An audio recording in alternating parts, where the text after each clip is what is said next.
समस्त जनता जनार्दन को ब्रजेश मिश्रा की तरफ से प्रणाम। आज हम आप लोगों के बीच में दशरथ की प्रतिज्ञा पालन को समाप्त करते हुए आज हम आप लोगों को लेके आए हैं। भगवान श्री रामचंद्र जी पहुँचते हैं अपने माता कौशल्या से विदाई मांगने। माता कौशल्या से विदाई मांगने चले हैं। कौशल्या माता से विदाई का प्रथम भाग हम आप लोगों के बीच में लेके आए हैं। आप लोग ध्यान से सुनिएगा। प्रभु श्री रामचंद्र जी कैसे पहुंचते हैं और माता से अनुनय विनय करके बन जाने की आज्ञा मांग रहे हैं, उसकी हम लीला आप लोगों के बीच में लेके आए हैं। जय श्री राम। छाया बादल की तरह यह संवाद तमाम 14 वर्षों के लिए जाते हैं बनराम। अभी पहुँचने भी नहीं पाए थे श्री राम, पहले आ पहुँची सिया कौशल्या के धाम। किस प्रकार दम तो दम पर घुटता था पर मुंह को खोल न सकती थी। ताला डाला था लज्जा ने परवश थे बोल न सकती थी। थी श्वास चोट आधी समान मिलती थी। राह न चलने की आँखियाँ जल भरी घटाए थी। तकती थी वाट बरसने की। कौशल्या कहने लगी बेटी क्या है पीर, डूबी हो किस सोच में क्यों है हृदय अधीर। माता कौशल्या के पास सीता जी पहुँच कर के सारी वृतांत को कह रही हैं। अभी सुना ही नहीं पाई हैं। माता कौशल्या कह रही हैं पुत्र क्यों इतना अधीर हो, तुम्हारा क्यों मन इतना अधीर है, क्यों किस सोच में पड़ी हो। आगे देखिए। इस भांति मलिन हो रही हो, इस भांति मलिन हो रही हो, जैसे कंगालिनी हो कोई मुरझाई हो। ऐसी मानो बरसों के रोगनी हो कोई। बेटी बेटी सौगंध तुम्हें बतलाओ तो चिंता क्या है। लज्जा को दूर करो सीते कह डालो हृदय व्यथा क्या है। श्री चरणों में श्रिया ने तुरंत झुकाया भाल। नयनों ने भी उसी क्षण दी 2 बूंदे डाल। रुकी हुई थी सांस जो उसको मिला निकास। बोल उठी तब जानकी लेकर धीमी श्वास। लज्जा को कैसे दूर करूं यह तो नारी का गहना है।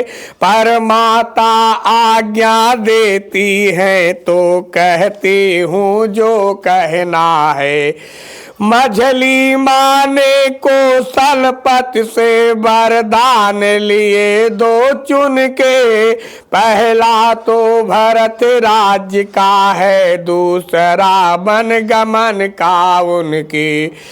माता जी के न्यायालय में अब मैं आवेदन लाई हूँ। 14 वर्षों के जीवन का फैसला कराने आई हूँ। इस समय धर्म क्या है मेरा, क्या मुझको अच्छा है माता। मैं बन जाऊं या यहीं रहूं, कहिए क्या आज्ञा है माता। पत्नी के लिए एक पति ही सर्वस्व है, सबसे बढ़कर है। लेकिन मर्तबा सास माँ का उससे भी ऊपर चढ़कर है आप पूजनीया उनकी जिनकी यह तुच्छ पुजारिनी है। इसलिए आज्ञा की भिक्षा लेने को खड़ी भिखारिन है। यह सुनते ही गिर पड़ी कौशल्या करहाए, ठोकर खा अंधा गिरे जिस प्रकार असहाय। यदि रोक नहीं लेती सीता तो और अनर्थ इधर होता, अथ कैकेयी के यहाँ हुआ इति कौशल्या के घर होता।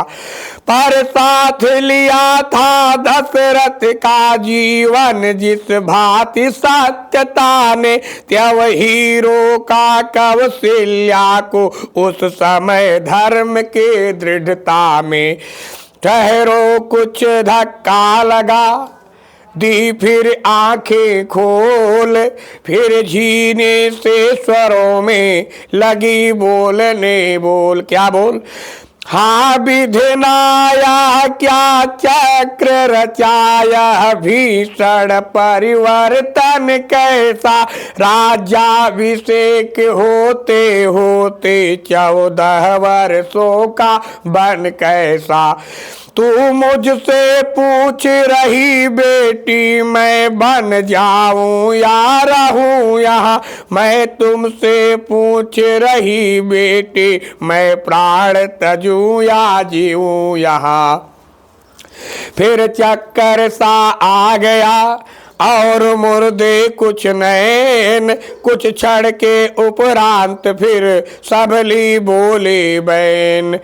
मेरी क्या है मैं बूढ़ी हूँ, दिन से काट ही लूंगी मैं, यदि नहीं कटे तो यह होगा इस दुनिया से चल दूंगी मैं। पर ऐसा वज्र वियोग सिया तू किस प्रकार सह सकती है, तू तो चंद्र का चंद्र के है, किस भांति पृथक रह सकती है। वे राजा हो तो तू रानी, ये योगी तो तू योगिनी हो, वे यदि वनवासी होते हो तो बाले तू वनवासिनी हो। बन तुझे अवध से बढ़कर है, जब संग है प्राणेश्वर तेरे, हो उन देविया सास तेरे, बन के देवता ससुर तेरे। किस प्रकार से इतने अधीर होकर के माता कौशल्या अपने सीता को अपने बड़ी बहू को समझा रही हैं कि पुत्री मैं तो किसी प्रकार से जी लूंगी, नहीं जी पाऊंगी प्राण चली जाएगी, लेकिन तुम्हारे लिए तो सबसे प्रियतम तुम्हारा प्राणेश्वर राम है। तुम वन में जाओगी, वन देवी आपके सास होगी और वन देवता आपके ससुर होंगे और आपके साथ आपके प्राणेश्वर होंगे, इसलिए मैं तुझे नहीं रोकूंगा। किस प्रकार? जो कृतज्ञ सी था तभी करने उठी प्रणाम, हो कृतज्ञ सीता तभी करने उठी प्रणाम, इतने ही में आ गए उस जगह श्री राम। बछड़ा देखा और भी तब डकराई गाय, फिर मूर्छा सी आ गई फिर कुछ निकले हाय। किस प्रकार? जब रात मिता जब रात पिता के पास गए तो उनकी बुरी अवस्था थी, अब माँ से मिलने आए तो इनकी भी वही अवस्था थी। होकर अशांत कुछ शांति धाम सीता से बोल उठे धाओ, देखो मैं पंखा झलता हूँ तुम तलवे माँ के सहलाओ। पंखा जब झलने लगा माँ का प्यारा लाल, तलवे सहलाने लगी पुत्र वधू तत्काल। आंसू से जो भरी थी आंखें घटा समान, झड़ी लगा दी उन्होंने समय उचित पहचान। किस प्रकार? सीता ने बहुत रोका, आँखियाँ कब रुकने वाली थी। साजन तो सावन समझी वे, अपनी धुन में मत वाली थी। मानो हिचकियाँ गर्जना है, श्वासों की चालें पुरवा है।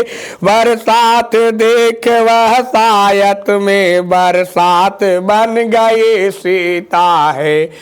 देखी सीता की दशा जब यूं डावा डोल, पछवा की नाई तभी उठे राम जी बोल। क्या बोले? सीते सीते क्यों रोती हो, क्या धरा वेदनाओं में है। सुख दुख है एक समान उन्हें, बल जिनकी आत्माओं में है। मैं जान रहा हूँ पति वियोग तुम नहीं प्रिय सह सकती हो, फिर भी आत्मा में बल लाओ, बल होगा तो रह सकती हो। पति क्या यह उपदेश सुन बढ़ा और भी खेद, पद नख द्वारा जान की उठे भूमि कुरेद। किस प्रकार? जब समय बोलने का हो तब बिन बोले होता काज नहीं। प्राणों पर जब आ जाती है तो रह सकती है लाज नहीं। यह सोच जान की बोल उठी, किसकी बलशाली आत्मा हो। मेरी तो तुम भी आत्मा हो, आत्मा तो क्या परमात्मा हो। क्या लाभ लाज छोड़ कर कहती हूँ, चरणों के साथ चलूंगी मैं। यदि आप अभूत रमाएंगे तो स्वामी भस्म मलूंगी मैं। जीवात्मा जब चल देता है तो शरीर का कल्याण कहा, ऐसे ही समझे प्राणनाथ, जब नाथ नहीं तो प्राण कहा। कुछ क्षण तक तो चुप रहे, फिर बोले रघुबीर, प्रिय प्रिय धीरज धरो, ऐसी ना हो अधीर। चलने का तो चल सकती हो, पर भ्रमण तुम्हारे योग्य नहीं। हे राज भवन की राज बधू, गन भगवन गमन तुम्हारे योग्य नहीं। चलने को तो चल सकती हो, पर भ्रमण तुम्हारे योग्य नहीं। हे राज भवन की राज बधू, वन गमन तुम्हारे योग्य नहीं। यह कोमल तन सुकुमार कहाँ, वह कहाँ विपिन संकटमय है। जिसमें वन चरो राक्षसों का, ब्यालों का बाघों का भय है। भय कैसा जब साथ हैं मेरे रघुकुल राज, वैदेही ने वचन यह कहे छोड़ कर लाज। किस प्रकार? जब दर्शन सुखमय का होगा तो कानन संकटमय कैसा। सिंहनी सिंह के साथ रहे तो उसको डर या भय कैसा। क्या कहा जानकी कोमल है, जो नहीं गमन के लायक है। जानकी नाथ क्या है कठोर, उनका तन बन के लायक है। कहने को हम अब लाए हैं, पर हम में कितने ही बल है। हम कठोर से भी हैं कठोर, हम कोमल से भी कोमल हैं। सुखियों को भी दुख सहन शक्ति आती, अवसर पड़ने पर है। मन साध लिया जाए तो फिर जंगल या महल बराबर है। मोटे मोटे गद्दों पर भी अनमना जिन्हें होते देखा, आ पड़ा समय तो उनको ही कांटों पर है सोते देखा। इस तरह से राम और सीता में संवाद हो रहा है कि राम बार बार कह रहे हैं कि तुम्हारे योग्य नहीं है वन में, सुकुमार राजवंश में हमेशा पली हो बड़ी हो, तुम्हारे सहन नहीं कर पाएंगे वन के बाघ बचीले राक्षस, बहुत से सुर राक्षस काटे, बहुत सारी समस्याएं होती हैं। सीता भी मान नहीं रही है, बोल रही हैं कि मैं जितना कोमल हूँ उतना ही कठोर हूँ, जितना ही कठोर हूँ उतना ही कोमल हूँ। किस प्रकार रघुराई कहने लगे, है यह वचन उदार, किंतु तुम्हारे गमन में बाधक एक विचार। क्या मैं कैसे ले चल सकता हूँ, मैं कैसे ले चल सकता हूँ, जब हूँ आज्ञा के बंधन में। मछली ने यह नहीं कहा सीता भी जाएगी वन में। अब तुमको साथ ले चलूं तो यह बात आन की आती है, माँ कह देगी वनवास कहाँ जब साथ जान की जाती है। यह सुन बोली जानकी, है यदि यही विचार, तो पहले कर चुकी हूँ मैं इसका प्रतिकार। किस प्रकार कह चुकी बड़ी माता मुझसे, वे योगी तो योगिनी हो। कह चुकी बड़ी माता मुझसे, वे योगी तो तू योगिन हो। दे चुकी मुझे भी आज्ञा, बाले भी वनवासिनी हो। पति उधर आज्ञा पाल रहे, मैं इधर आज्ञा पालूंगी। पति अपना धर्म संभाल रहे, मैं अपना धर्म संभालूंगी।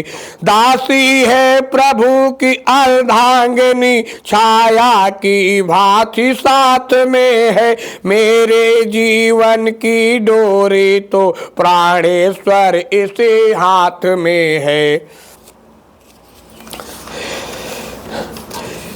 नीर बहाने लग गई फिर नयनों की कोर, अब के मानो धूप में था वर्षों का जोर। किस प्रकार उधर यश जल हो गया, माँ को दवा समान। इधर यही है तो चलो बोले कृपा निधान।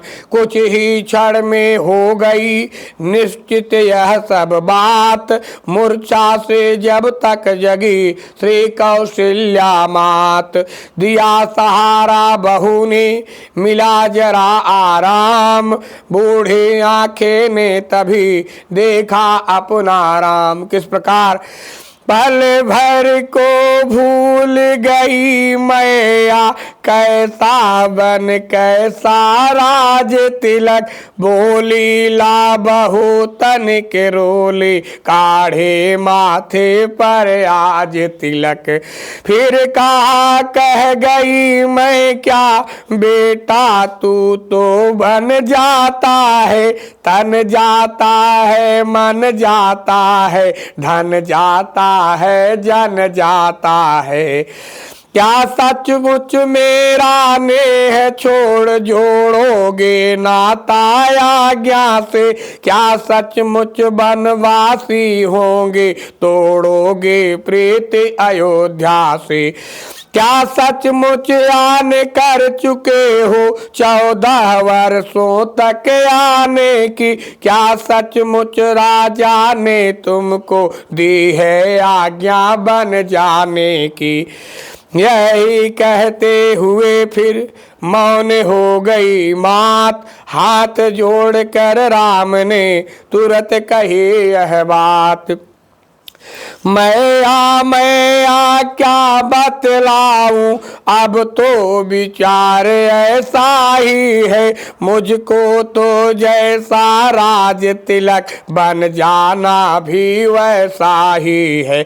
मुझसे भी अधिक चाकरी को है भरत आपका दास, यहाँ दुख क्या है बन जा रहा, एक दूसरा पुत्र है पास यहाँ। यह सच है पर एक भी वह क्यों बन को जाए, लगी सोचने उसी क्षण माता उचित उपाय। तैरी विचार के सागर में कुछ उभरी फिर कुछ डोल उठी, एक ही बात थी जानदार वही कौशल्या बोल उठी। माता वह भी कौशल्या बोल उठी, बेटा वे तुम्हें भेजते हैं यदि 14 वर्षों को वन में, सो तुम कदापि तैयार न हो यह अनुचित आज्ञा पालन में। मैं माता हूँ, माता का पद है बड़ा, पिता से है बेटा, इसलिए रोकती हूँ तुमको अपनी आज्ञा से हे बेटा। यही कहते हुए जब हुआ मुख कमल बंद, बोले सरल स्वभाव से तब श्री रघुकुल चंद्र। कुछ कहा न यद्यपि पिताजी ने, फिर भी वरदान समस्या है, बन जाने में मझली माता कैकेयी की आज्ञा है।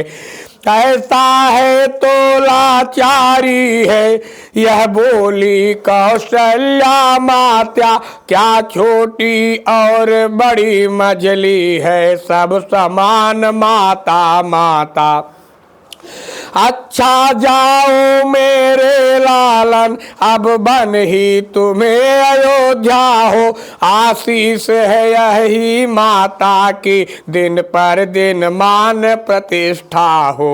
संकट को जो सह लेते हैं वनवांछित पद वह पाते हैं, सुख दुख समान समझते जो योगेश्वर वही कहाते हैं। धर्मवान जो लोग हैं मत है उनका एक, तन जाए तो जाए पर जाए न अपनी टेक। बेटा शरीर तो नश्वर है, नश्वर को मोह छोड़ देना, आत्मा सदैव अविनाशी है उससे ही नेह जोड़ लेना। अब चल जो आत्म तत्व पर है वह निर्भय पद को पाते हैं, माया व्यापा करते उनको जो माया को अपनाते हैं। इस प्रकार उपदेश दे बार बार कह प्यार, फिर माता कहने लगी सुनी पुत्र सुकुमार। वर्षा का गंगा का पानी ठहरा न कभी उठहराए है, सीता भी वन में जाने को बैठी आसरा लगाए है। यह अर्धांगिनी तुम्हारी है इसको भी राम साथ में लो, मैं आज्ञा तुमको देती हूँ इसका भी हाथ हाथ में लो। इतना कह बिहबल हुई दी फिर बहुत आशीष, तभी राम ने सिया ने चरण नवाया शीश। अब सुनिए इस मंदिर में जब यह शिष्टाचार हो रहा था, उस समय सुमित्रा के घर पर कुछ और विचार हो रहा था। कौशल्या जी से सीता ने जैसे समस्त समस्त वृत्तांत कहा। त्योही उस ओर सुमित्रा से लक्ष्मण ने निज सिद्धांत कहा। बोले आज्ञा दीजिए तो हम करें उपाय, देखा जाता है नहीं रघुकुल में अन्याय। वह कौन मांगने वाली है जो मांग रही है राज तिलक। अधिकार किसे है गद्दी का, अधिकार किसे है गद्दी का, होगा उसको ही राज तिलक। यह वह कौन मांगने वाली है। कौशल्या उधर आज्ञा दे देती है, इधर लक्ष्मण अपने माता सुमित्रा से भी आज्ञा ले रहे हैं और थोड़ा वार्तालाप होता है। क्या होता है? वह कौन मांगने वाली है जो मांग रही है राज तिलक। अधिकार जिसे है गद्दी का, उसका होगा आज राज तिलक। अन्याय अगर होता है तो चुप रहने में संतोष नहीं, बन जाने की भी खूब रही, क्यों जाए जब कुछ दोष नहीं। इस प्रकार माता बोली लोकमत तो होगा प्रतिकूल, लेकिन चलना पड़ेगा राजा के अनुकूल। किस प्रकार?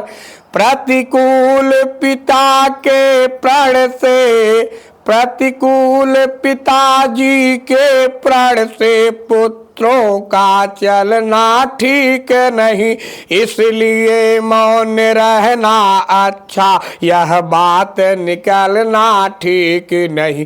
यदि नहीं प्रतिज्ञा वह होती तो भीषण आंदोलन होता, या वन में अवधपुरी होती या अवधपुरी में वन होता। इससे अब वह उचित है गौरी गणेश मनाओ, रघुनंदन के साथ में तुम भी वन को जाओ। वह सिया सहित बन जाता है, यह देख न सकती है आंखें, इस कारण साथ भेजने को अब तुम्हें निरखते हैं आंखें। तुम आज्ञाकारी बेटे हो तो मानो मेरे बचनों को, सेवा के लिए साथ उनके तत्पर हो 14 वर्षों को। कहे सुमित्रा मात ने इस प्रकार जब बैन, भरे प्रेम अश्रुओं में लखन लाल के नैन। देखो यह भी है एक मात अपने को राज दिलाती है, सौतेले लड़के को लड़कर घर से वन में भिजवाती है। इस ओर एक ही भी माँ है, इस ओर एक यह भी माँ है, इस माँ की भी तो छाती है, जो सौतेले की सेवा में अपने को भेंट चढ़ाती है। यही भाव थे हो गए जिसमें लखन अनन्य, विह्वल वाणी से कहा जय जननी तुम धन्य। इसी के साथ माता सुमित्रा ने भी अपने पुत्र लक्ष्मण को भी राम और सीता के साथ बन जाने की आज्ञा दे दी। लक्ष्मण बहुत प्रसन्नचित हो गए और बन जाने के लिए राम, लक्ष्मण और सीता तीनों जन की आज्ञा मिल गई है। पूर्ण रूप से तैयारी हो चुकी है, शीघ्र ही बन जाने के लिए तैयारी बन चुकी है। बहुत जल्द वन को प्रस्थान करेंगे। इसके आगे हम अगला भाग आपको हम दूसरे भाग में देंगे। तब तक के लिए मुझे अनुमति दें और प्रेम से बोलिए सियावर रामचंद्र की जय, पवन सुत हनुमान की जय।